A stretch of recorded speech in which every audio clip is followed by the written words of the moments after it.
নির্ভয়ে নির্দ্বিধায় প্রিয় ক্যাম্পাসে বাংলাদেশের ভবিষ্যৎরা। কোথাও রাজনীতির বাড়াবাড়ি নেই বিশৃঙ্খলার শঙ্কা। এখন কেবলই পড়াশোনা। এক অন্যরকম অনুভূতি।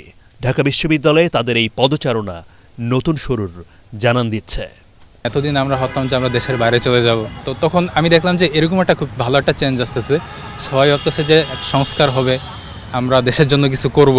আগে যারা ছিল, ছাত্রলীগের যারা ছিল, ওরা চলে যাওয়ার পর থেকে আমার কাছে মনে হচ্ছে যে আমরা এখন আগে খুব ভালোভাবে এনজয় করতে পারতেছি আমাদের এই ক্যাম্পাসের এনভায়রনমেন্টটা। আমরা আশা করতেছি যে এখন থেকে মোটামুটি ভালো হবে, মানে আগের তুলনায় আর কি।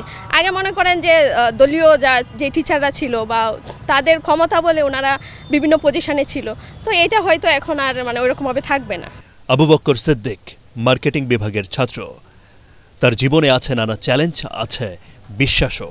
এই নতুন বাংলাদেশ গড়তে ভূমিকা রাখতে চায়।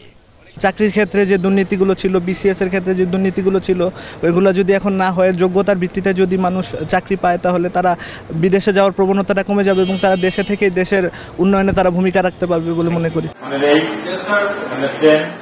প্রথম দিনের শ্রেণীকক্ষে শিক্ষকরা নাম ধরে ডাকছেন, যেন শিক্ষা জীবনের প্রথম ক্লাসের কথা মনে পড়ছে শিক্ষার্থীদের।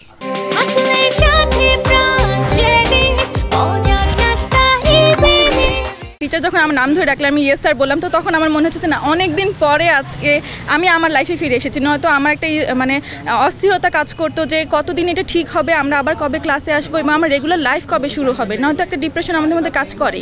একদিকে শিক্ষক আন্দোলন, অন্যদিকে ছাত্র আন্দোলনের সফল পরিণতিতে বাংলাদেশের এই নতুন রূপ।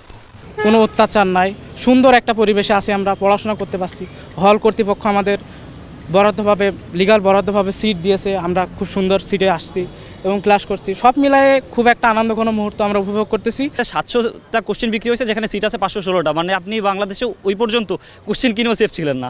কিন্তু এখন কিন্তু এমন কোনো পরিস্থিতি নেই। তাই দেখা যাচ্ছে তখন আমরা সবাই একটা এরকম চিন্তাভাবনা ছিল যে না, দেশে আমাদের কিছু হবে না, কোটা চলে গেছে, এই দুর্নীতি চলে গেছে। তখন আমাদের মনে হচ্ছে যে না, এখন আসলে দেশে আমাদের ভবিষ্যতে কিছু আছে এবং দেশের জন্য আমরা কিছু করতে পারবো।